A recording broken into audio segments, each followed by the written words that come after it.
warahmatullahi wabarakatuh. Salam sejahtera untuk semuanya. Saya Pak Ali dari Insight Chamber. Pembelajaran 6, halaman 137. Oke, untuk pembahasan yang lain ada di sini. Ini adalah playlist. Link dari playlist ini ada di kolom deskripsi ya. Di bawah video itu ada keterangan deskripsi, disitulah linknya. Oke, hari ini kita akan belajar menjelaskan informasi tentang keseimbangan ekosistem dalam tulisan non-fiksi. Ya, non-fiksi itu artinya ilmiah, ya, bisa diartikan ilmiah. Menjelaskan makna kesatuan wilayah dalam bidang ekonomi. Ilmiah yang bukan hayalan ya, bukan hayalan. Ya, berdasarkan data. Menjelaskan makna kesatuan wilayah dalam bidang ekonomi dan membuat karya seni berupa topeng. Oke. Wah, ini anak-anak sedang menanam tanaman. Amatilah gambar di atas. Apakah yang sedang dilakukan oleh anak-anak pada gambar tersebut? Menanam pohon. Pernahkah kamu melakukannya? Ya. Apakah tujuan kegiatan tersebut? Apakah kegiatan tersebut akan membantu menciptakan keseimbangan ekosistem? Ya, ini kalian sendiri yang bisa menjawab dua ini. Tapi kalau ditanya apakah membantu menciptakan keseimbangan ekosistem, ya. Tanaman akan memasok atau mensuplai oksigen, ya. Tanaman akan menyerap karbon dioksida dan menghasilkan oksigen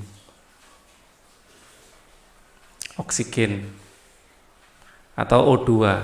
Ya, misalnya tidak ada buahnya sekalipun kita bisa mendapatkan oksigennya. Dialog berikut ya, kita baca. Dayu, bolehkah aku bertanya sesuatu? Tentu saja, Lan. Ada apa? Kelihatannya serius sekali. Bagaimana kamu mendapatkan bunga untuk digunakan pada sesajimu? Sebagian besar ibu mendapatkannya dari kebun kami. Lani, kami menanamnya sendiri dan memanfaatkannya. Mengapa kamu bertanya, Lani? Tidak, hanya memastikan saja. Aku pernah melihat ada sekelompok orang yang merusak taman kota hanya untuk memetik bunga. Aku sedih melihatnya. Bukankah itu merusak ekosistem yang ada di taman itu? Oh ya, saya mengerti maksudmu, Lani. Kami sekeluarga tahu tentang itu. Kami tidak akan memetik bunga dari taman orang lain untuk keperluan sesaji kami. Menjaga dan merawat lingkungan termasuk ekosistem merupakan salah satu nilai yang kami anut dan pegang teguh. Aku rasa kamu pun demikian. Iya, ayah dan ibuku pun mengajarkan demikian. Tetapi tetap saja ya, Dayu, ekosistem kita rusak karena kegiatan manusia. Tahukah kamu kegiatan apa saja yang dapat merusak keseimbangan ekosistem kita? Yuk cari tahu. Oke. Kita lihat apa saja yang bisa merusak keseimbangan ekosistem. Wah, ini sudah mentok ya. Manusia memang memiliki banyak cara untuk mempertahankan hidupnya. Beberapa cara dan kegiatan manusia justru dapat merusak ekosistem yang ada di sekitarnya. Kegiatan apa sajakah yang dapat mengganggu keseimbangan ekosistem? Mari kita bacalah dengan seksama artikel berikut ini. Usaha manusia dalam memelihara ekosistem. Manusia dianugerahi kemampuan berpikir untuk memanfaatkan alam sekitarnya guna memenuhi kebutuhan hidup. Seringkali kegiatan-kegiatan manusia tersebut mengabaikan kebutuhan komponen ekosistem agar tetap berada dalam keseimbangan. Banyak kegiatan manusia justru mengganggu keseimbangan ekosistem, ya, yang bersifat permanen, sehingga beberapa kelompok ekosistem, ya, beberapa komponen ekosistem tidak mampu bertahan. Misalnya kegiatan para nelayan menggunakan racun atau bom yang hanya berpikir untuk mendapatkan ikan sebanyak-banyaknya tanpa memikirkan upaya pelestarian ekosistem bawah laut. Ada beberapa industri seperti industri tekstil yang membuang limbah beracun, ya, ke beberapa ekosistem air tawar seperti danau, sungai atau kolam. Belum lagi kebiasaan manusia membuang sampah rumah tangga ke sungai-sungai berakibat tercemarnya air dan berkurangnya sumber air bersih. Jika kegiatan ini dilakukan terus-menerus, manusia juga akan menuai akibat, ya, dan akibatnya adalah akibat buruk. Oke. Oleh karenanya sebagai makhluk paling berakal, manusia seharusnya mengusahakan beberapa cara untuk memulihkan keseimbangan ekosistem. Ada beberapa cara yang bisa dilakukan, antara lain mengurangi penebangan hutan secara sembarangan, mengurangi penggunaan bahan kimia ya buatan dalam kegiatan pertanian, menangkap ikan dengan alat dan cara yang tidak merusak ekosistem, misalnya dengan menghindari penggunaan pukat harimau ya atau bahan peledak, membuat suaka marga satwa, cagar alam, hutan lindung, dan taman nasional yang dilindungi negara. Selain hal-hal besar di atas, di tingkat rumah tangga ada banyak hal yang bisa dilakukan, antara lain menanam pohon sebanyak-banyaknya dan membuat lebih banyak taman terbuka untuk serapan air. Ya, nah kegiatan menanam ini bagus sekali. Ya, memelihara wilayah aliran sungai dengan tidak membuang sampah ke sungai, menanam lebih banyak pohon di bantaran sungai. Selain itu, belajar membuat kompos dengan memanfaatkan sampah rumah tangga akan mengurangi pencemaran tanah dan sungai. Untuk mengurangi sampah plastik, melakukan daur ulang dan menghindari penggunaan alat-alat rumah tangga sekali pakai. Kegiatan-kegiatan sederhana yang sangat mungkin dilakukan, bukan? Ya, jadi misalnya kalau belanja menggunakan tas yang bisa dipakai ulang ya, bukan tas kresek misalnya. Dari bacaan tersebut, tentukan pikiran utama setiap paragraf, lalu carilah informasi penting dari setiap paragraf tersebut. Tuliskan semua itu dalam tabel di bawah ini. Untuk paragraf 1, kita lihat pikiran utamanya apa? Ya, paragraf 1 di sini ya. Ini. Manusia dianugerahi kemampuan berpikir untuk seringkali kegiatan manusia mengabaikan kebutuhan komponen ekosistem agar tetap berada dalam keseimbangan. Oke, jadi intinya manusia dengan kemampuan berpikirnya, dengan kemampuan berpikirnya kadang justru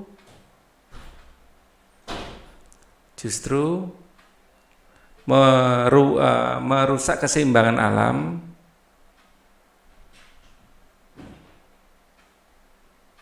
atau keseimbangan ekosistem ya dalam upaya memenuhi kebutuhannya,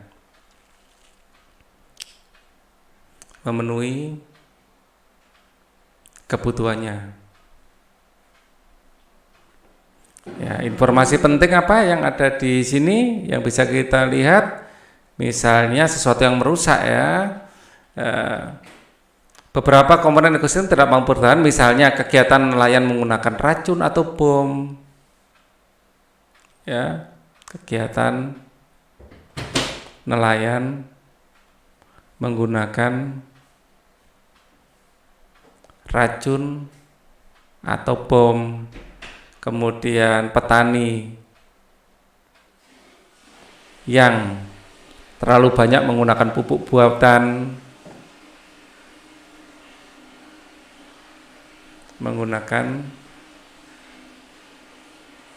pupuk buatan. Terus apa lagi di sini kita lihat? Nah, limbah industri ya, kemudian limbah rumah tangga. Ya, limbah industri dan rumah tangga. Kemudian untuk paragraf 2 ya di sini ya. Sebagai makhluk berakal seharusnya manusia mengusahakan cara untuk memulihkan keseimbangan ekosistem. Ya, dengan akalnya seharusnya manusia menjaga atau memulihkan ya keseimbangan ekosistem.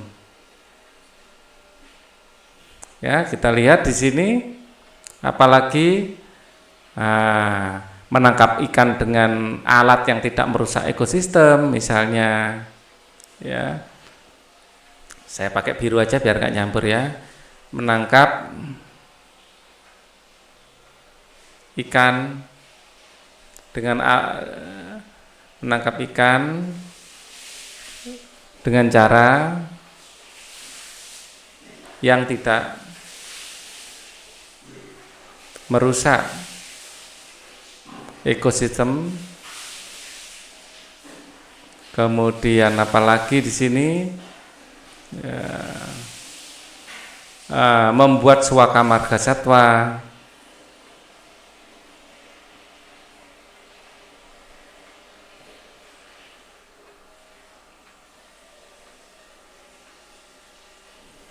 kita lihat apalagi menanam pohon sebanyak-banyaknya.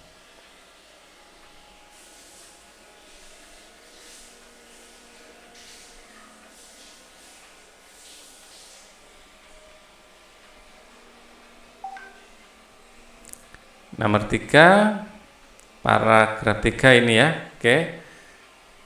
Saya ganti warna jadi coklat biar warna-warni. Nah, ini yang ketiga. Ini apa lagi ini? Oke. Memelihara wilayah aliran sungai dengan tidak membuang sampah ke sungai. Ya.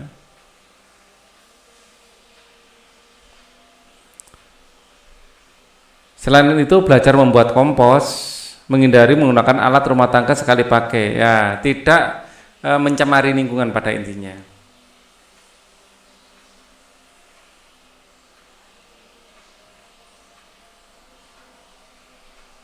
Hal-hal yang penting di situ apa? Misalnya memelihara sungai, tidak membuang sampah ke sungai.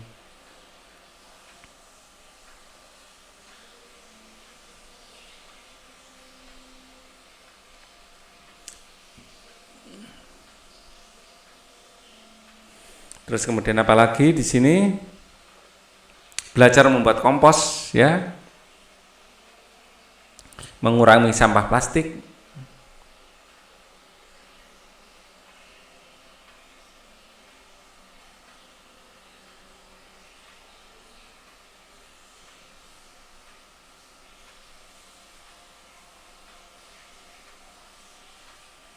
dan lain-lain. Oke.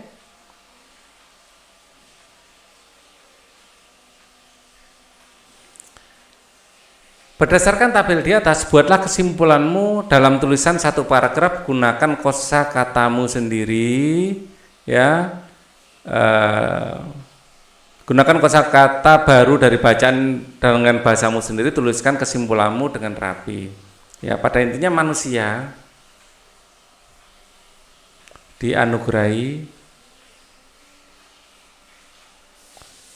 akal, pikiran, dan budi pekerti, ya, sudah selayaknya kita gunakan untuk, ya, memenuhi kebutuhan kita, ya, kebutuhan hidup kita dengan tetap menjaga, ya, tetap menjaga kelestarian alam. Karena kita tahu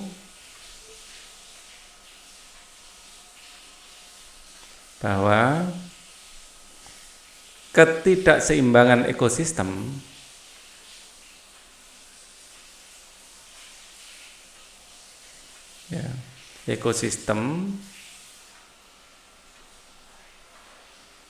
akibat kelalaian manusia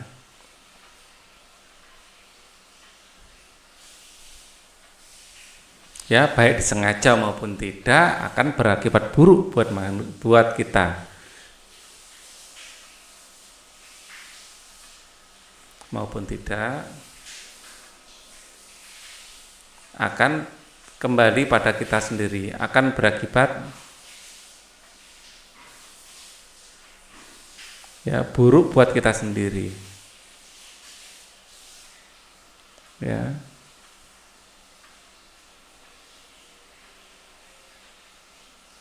Ya. Wah, aku jadi paham tentang usaha untuk memelihara keseimbangan ekosistem di sekitar kita. Terima kasih Dayu telah membantuku memahaminya. Maafkan aku sebelumnya merasa curiga kepadamu bahwa kamu tidak menjaga keseimbangan ekosistem dengan memetik bunga untuk sesajimu. Tak mengapa Lani, saya senang kamu mengatakan langsung kepadaku. Kalau tidak, kamu akan berburuk sangka kepadaku. Ya, sebaiknya kita ngomong apa adanya, tapi dengan tetap sopan, ya nggak usah mudah tersinggung juga, gitu ya. Iya Dayu, aku jadi mengerti manfaat berkomunikasi dengan baik. Jika aku tidak mengatakannya, mungkin aku akan membencimu. Iyalah, aku pun begitu. Ternyata komunikasi dengan baik dapat mempererat persahabatan kita, ya. Keren. Pernahkah kamu mengalami peristiwa seperti Lani dan Dayu? Berkomunikasi dengan menggunakan bahasa yang baik akan membantu mempererat hubungan antar sesama manusia, antar sesama anggota masyarakat. Sebaliknya, komunikasi yang tidak baik dapat memecah belah persatuan. Ya. Kenyataan tersebut telah lama dipahami oleh para pendiri bangsa kita. Bacalah artikel berikut ini untuk membantu memahami pentingnya berkomunikasi dalam persatuan dan kesatuan bangsa. Bahasa Indonesia, bahasa persatuan. Sumpah Pemuda. 1. Kami putra dan putri Indonesia mengaku bertumpah darah yang satu, tanah air Indonesia. 2. Kami putra dan putri Indonesia mengaku berbangsa yang satu, bangsa Indonesia. 3. Kami putra dan putri Indonesia menjunjung bahasa persatuan, bahasa Indonesia. Jakarta, 28 Oktober 1928. Ini adalah teks Sumpah Pemuda dengan ejaan lama. Ya, salah satu tekad yang diwujudkan dalam Sumpah Pemuda oleh para pemuda pada tanggal 28 Oktober 1928 adalah tekad untuk menjunjung tinggi bahasa Indonesia sebagai bahasa persatuan. Sejak dulu para pemimpin bangsa sudah menganggap penting peran bahasa sebagai alat pemersatu. Bahasa merupakan salah satu alat komunikasi yang sangat penting.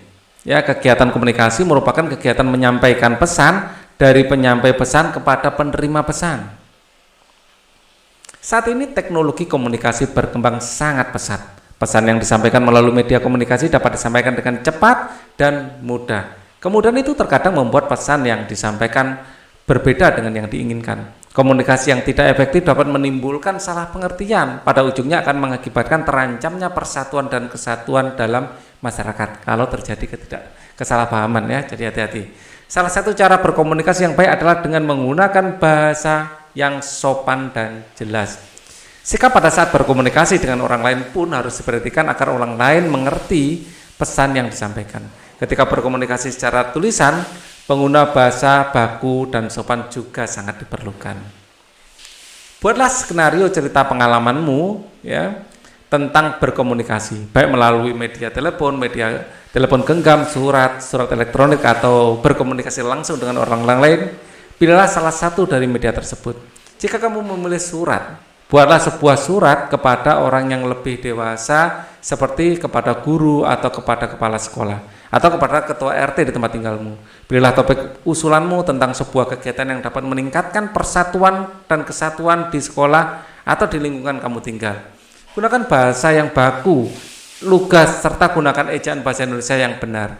Jangan lupa melengkapi semua bagian surat seperti penerima surat, tujuan surat, salam pembuka, isi, dan salam penutup.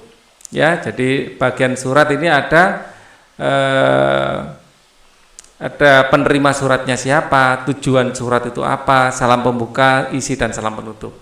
Bacakan suratmu di depan kelas dengan mintalah salah seorang temanmu untuk memberikan masukan terhadap suratmu tentang kejelasan dan isi surat.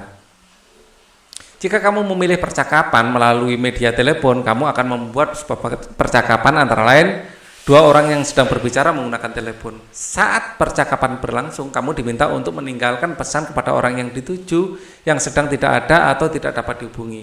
Mintalah lawan bicaramu untuk menulis pesanmu. Pastikan pesan yang kamu sampaikan jelas dan singkat. Gunakan bahasa Indonesia yang baku dan sopan karena penerima telepon adalah orang yang lebih dewasa darimu.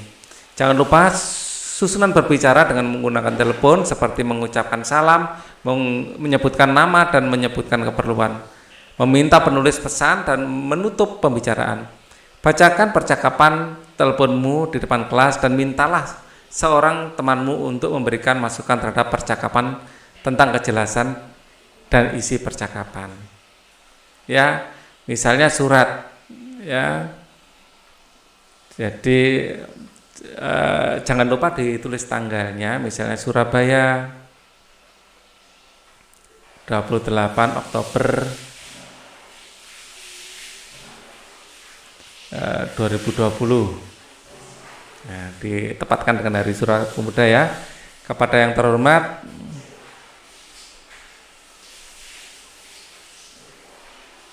ya, Bapak Arinda selaku Ketua RT.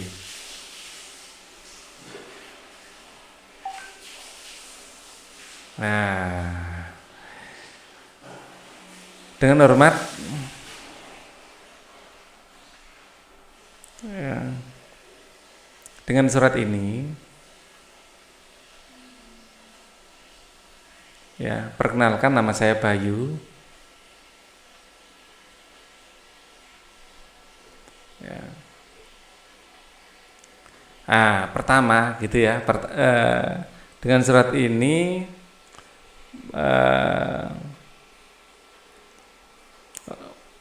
nama Bayunya di belakang aja ya.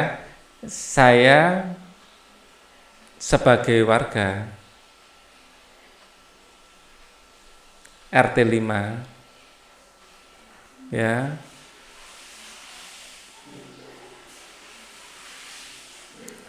ingin mengusulkan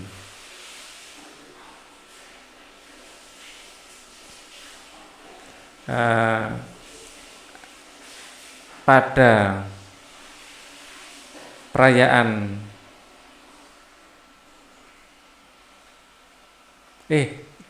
jangan ini ya, jangan 28 Oktober, misalnya kita ingin perayaan 17 Agustus ini dibikin 1 Agustus saja ya. 1 Agustus 2020 misalnya ya. Dan hormat, dengan surat ini saya selaku warga RT 5 ingin mengusulkan pada perayaan 17-an atau HUT RI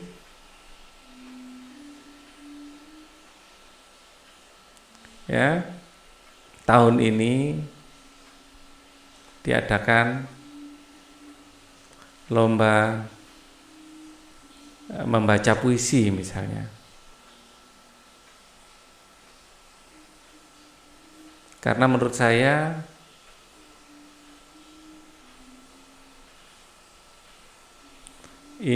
membaca puisi ya bisa mengingatkan dengan membaca puisi bisa menambah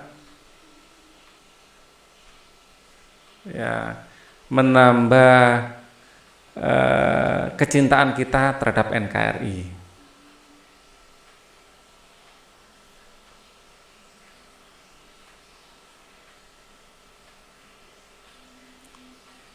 Ya, dan sekaligus mengenang jasa para pahlawan.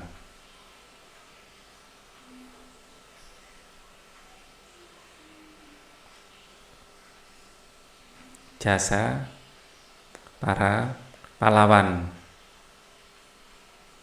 Ya, demikian surat saya.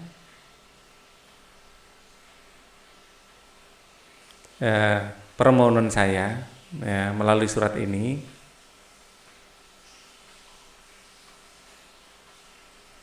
Melalui surat ini semoga bisa dijadikan bahan pertimbangan dalam menentukan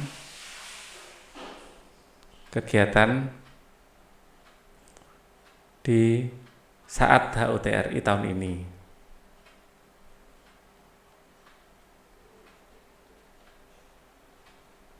Hormat saya Bayu, warga RT 5. Nah, misalnya seperti itu ya. Jadi pembukanya ya dengan hormat aja ya. Oh, bisa dikasih ya untuk menyambut gitu ya. Ya, dengan hormat ya. Ya. Pembukaannya kurang sip ya, dengan hormat ya, untuk menyambut, dikasih ya untuk menyambut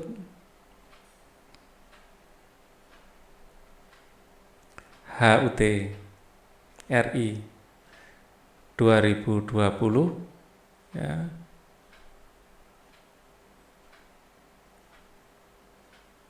Ya. Saya sebagai warga ingin mengusulkan untuk menyambut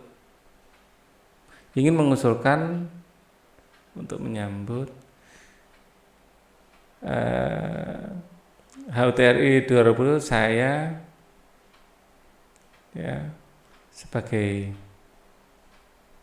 warga ya, saya ingin gitu aja ya. Saya ingin mengajukan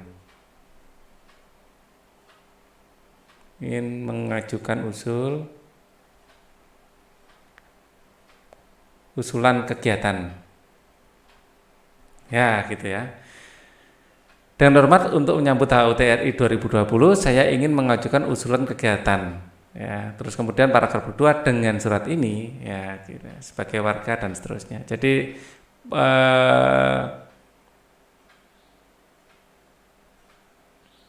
mengusulkan usulan kegiatan, ingin mengajukan usulan kegiatan.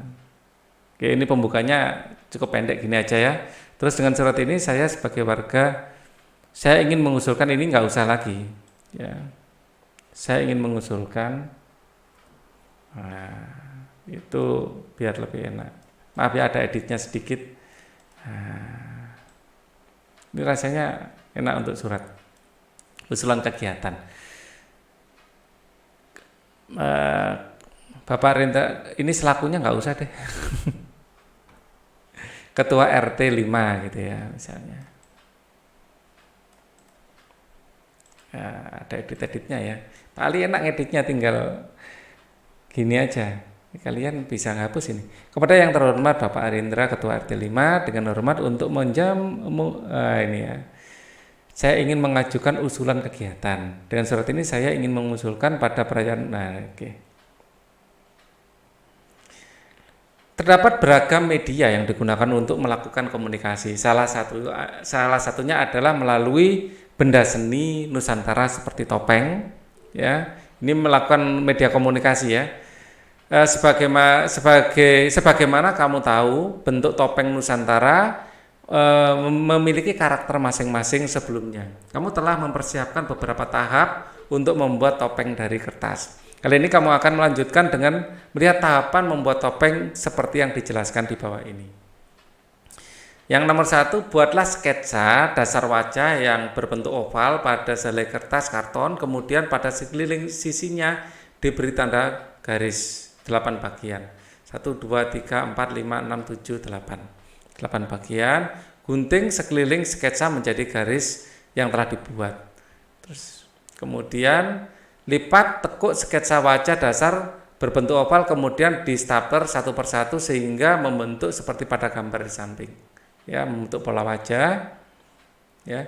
Gunting kertas koran berukuran kecil, tempelkan potongan kertas pada bentuk dasar topeng agar terbentuk dasar topeng dari kertas karton menjadi keras ya. Jadi tempel-tempel kertas koran. Ya, dipakai lem. Bentuk dasar topeng sudah selesai, tempeli guntingan kertas koran. Ya, buatlah bagian-bagian wajah topeng seperti alis, hidung, pelipis dan mulut dengan teknik melipat, menggunting dan menempel. Caranya sama dengan cara membuat bentuk topeng dasar, topeng di atas, hanya saja ukuran lebih kecil dari sebelumnya. Ukur posisi mata, hidung dan mulut sesuai dengan wajah kita, kemudian lubangi. Ya. Nah, seperti ini. Setelah bagian-bagian wajah selesai, ditempel bentuk dasar topeng Ya, tempelkan kembali guntingan kertas koran ke seluruh bagian wajah topeng sehingga topeng menjadi lebih keras. Ya, selanjutnya dikasih warna.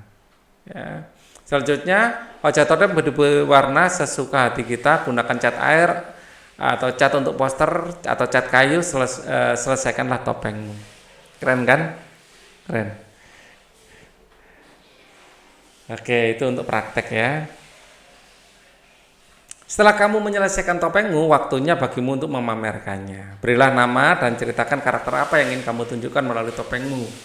Ya, nah ini macam-macam bentuk topeng ya. Oh, bisa dikasih rafia ya untuk rambutnya. Ya,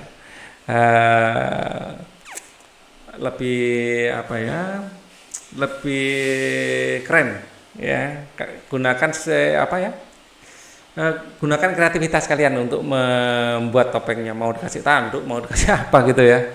Oke. Ayo kita berlatih usaha apa saja usaha kegiatan manusia untuk membantu keseimbangan ekosistem. Usahanya adalah untuk membantu keseimbangan ekosistem, intinya membuang sampah pada tempatnya.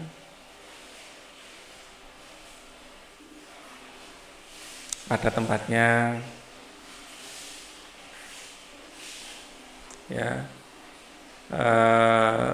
tidak merusak fasilitas, tidak merusak tanaman, kemudian menanam pohon ya, menanam pohon yang ada tulisan tadi.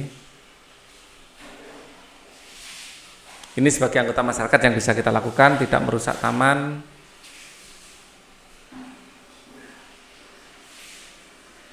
Yang bisa dilakukan pemerintah adalah misalnya mendirikan suaka marga satwa,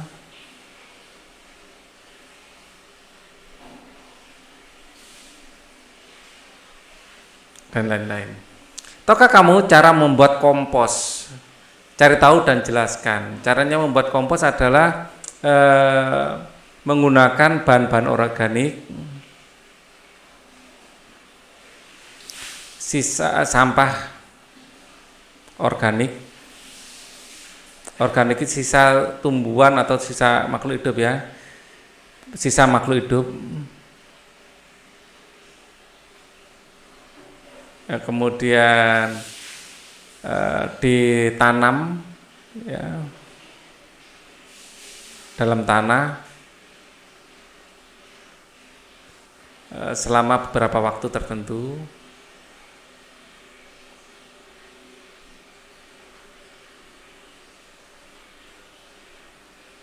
Ya, dibiarkan sampai membusuk menjadi tanah ya.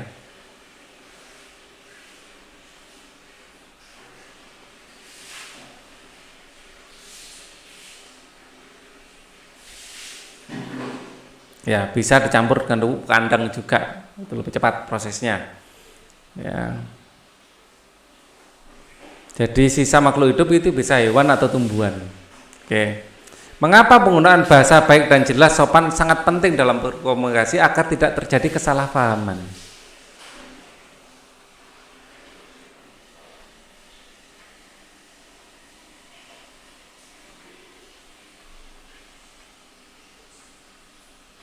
Cara berkomunikasi seperti apakah yang dapat meningkatkan persatuan dan kesatuan masyarakat Indonesia? Ya, menggunakan bahasa Indonesia yang baik dan benar.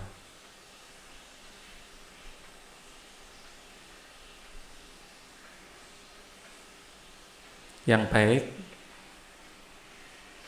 dan benar, bersikap sopan. Ya, ini penting ya. Bahasanya baik dan benar dan sikapnya sopan. Jelaskan cara membuat topeng kertas yang telah kamu lakukan sebelumnya. Nah, ini sesuai dengan praktek kalian ya. Pertama, ya sesuai dengan langkah-langkah yang ada di situ ya. Sesuai dengan langkah-langkah yang ada di sini boleh ditulis ulang. Nah, di sini kan ada langkah-langkahnya. Nah, atau kalian mempunyai langkah-langkah tersendiri ya dijelaskan di situ. Oke. Kita lihat di sini. Ayo renungkan. Kamu telah belajar banyak hal minggu ini. Renungkanlah sikap apa saja yang telah kamu kembangkan melalui kegiatan pembelajaran minggu ini. tantangan apa saja yang telah kamu hadapi, bagaimana kamu mengatasinya, kegiatan pembelajaran apakah yang paling menarik buatmu, jelaskan. Bersama orang tuamu, carilah salah satu benda seni yang ada di rumahmu, mintalah kepada orang tuamu untuk menceritakan benda seni tersebut, antara lain tentang asal-usul benda seni, mungkin patung dari Bali, ya, atau lukisan dari Bali, atau apapun ya yang ada di rumah, benda-benda seni apa, daerah asalnya dari mana, mungkin baju batik juga boleh, itu termasuk bentuk dari seni, kegunaan makna yang terkandung dalam benda seni tersebut, dan alasan orang tuamu tetap menyimpannya. Ya, untuk segmen berikutnya ada segmen terakhir ya, kita akan bahas di video berikutnya. Thank you for watching. Wassalamualaikum warahmatullahi wabarakatuh.